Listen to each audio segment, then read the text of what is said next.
I just got a new headlight for the Sport Glide. Catch you inside.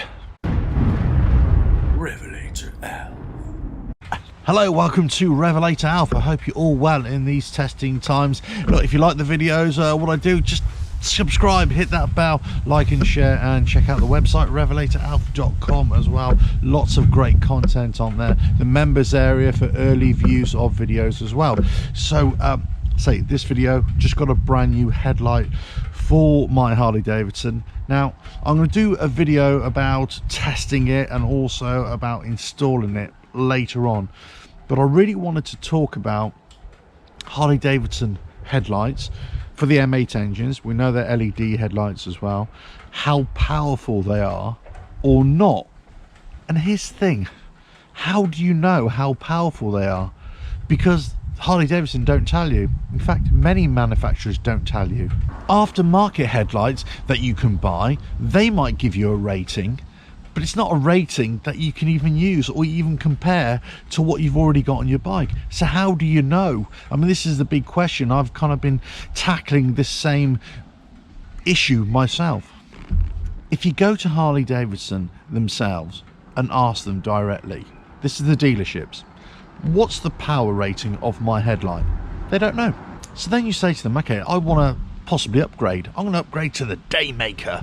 Great, more powerful headlight, right? You can get the projector type or the adaptive one that, you know, moves as you go around the corner, all that kind of stuff. Great. How powerful is that? Don't know, but it's brighter than your standard one. Well, how bright is a standard one? Don't know. So the point is, before you actually buy it, you don't know. You don't know if something is brighter or not, or more effective than not. It's only when you actually fit it on your bike, then you're going to know. In the Harley Davidson accessories catalogue, in the lighting section, they'll even show you a diagram, and they'll explain the difference between lumens and lux. Great. But what does that mean? What does this actually mean? Well, lumens is the total amount of light that an LED will let off. Okay, but we want to know how much light is going in a specific direction. So lux is the one that you're really going to be interested in, because that's the amount of light on a particular subject. So from the photographic world, I've mentioned this before, we kind of use lux quite a lot. However, lux in itself is useless unless you've got a distance marker. So lux at a given distance, then you can calculate candela. So candela is the useful measurement for you to use, but you can also use lux if they just give you a distance, but everybody measures it differently. Everybody will measure it at a different rating. So the easiest one for them to give you is the lumens rating, which is completely useless, because a headlight can be designed differently in terms of the projector, let's say, in terms of the lens, that actually can give you a really varied light pattern, and it's actually quite a dim light, let's say about 75 meters ahead of you.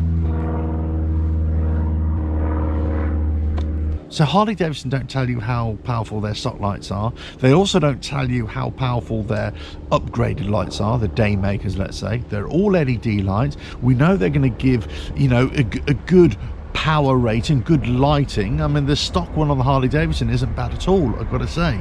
Now, I posted a couple of weeks ago, I did a quick test of the stock headlight in my garage, and it's only at 13 feet. And actually, I think for a basic test, you need to do it at 25 feet. Well, that's just the distance that Harley recommend when you're adjusting headlights anyway. But at low beam, it was at 49 lux, which is 769 candela, and high beam, it was at 174 lux at 2731 candela. Okay, so that's for a stock headlight. It's not a scientific test, I know, but that's something to go on, right? Your guess is as good as mine. I think the point I'm making here is you don't actually know until you buy your headlight or your new headlight whether it's going to be brighter or not. So how can you make a reasoned decision? You can't. It's as simple as that. You kind of have to take it on faith, or you're going to have to get somebody else who's got exactly the same bike as you, and you're going to have to put it in exactly the same conditions. They've got the Daymaker, let's say, and you've got your stock headlight. You're going to have to go side by side, maybe get a light meter. I've just bought one. I'll leave a link in the description as well. You can get apps on the phone that may not be that accurate either, but at least it gives you a rough gauge of where you're at. You compare the bikes or the headlights side by side, and you see if one's brighter or not. It's very confusing. The guys in the dealerships, they're really confused about it as well, I would imagine. But the aftermarket manufacturers of headlights, of LED headlights, and the ones that are canvas ready, like the one that I've just got here, we'll see if it actually fits and actually works, and that's another story. But it's saying that it's up to about 4,000 lumens. Some are saying 6,000, 7,000, 8,000 lumens. But again, doesn't mean anything unless you have the lux rating and the distance rating, or the candela rating, and then you've got to actually see, you know, how it fits on your bike, and is it as bright, or is it any noticeable difference? That's the key thing here. You're going to spend in the region of £500 or £600, dollars, shekels, whatever, for a Daymaker headlight. That's a lot of money, without really knowing if it's going to make a tremendous amount of difference. LED headlights on these stock M8 engines and M8 bikes are pretty decent, so if you don't do a lot of night riding, do you really need to spend that money anyway? Maybe you can get away with just auxiliary lights, high-powered auxiliary lights, which I've put on, and you can watch all the videos about that, for a fraction of the cost, and they really are bright, and they really do make the night road day, definitely.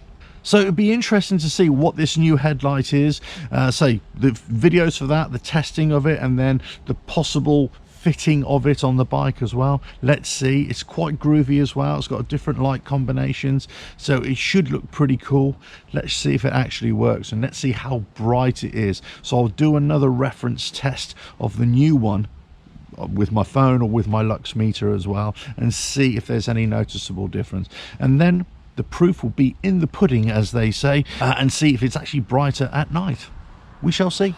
Right, but let us know if you've actually fitted Daymaker or aftermarket headlights to your M8 bike in particular. If you've swapped out your stock LED headlight on your Harley Davidson or any other motorcycle that you've got, and you've put an aftermarket LED headlight, was there any real difference? Was it a noticeable difference? Was it a lot brighter at night? Let us know in the comments below. And I suppose, do you think they're really worth it? £600 or £700 for a headlight, Daymaker, whatever it is, could be dollars, shekels. That's a lot of money for a headlight. Yeah, it is a hell of a lot of money. Whereas the one that's just been sent to me is at a fraction of the price, and if it works, quids in. Yeah, the ones that you can get on Amazon right now, a lot cheaper as well. Yeah, they could be well worth the money, but you don't know until you actually fit them on your bike, do you? Right, hope you found that useful. Don't forget to subscribe, hit that bell, like and share. Check out the website RevelatorAlf.com. Check out the members area for all free videos or early view videos, and also the content creator course for all this kind of stuff. Right, catch you again. Ta-da.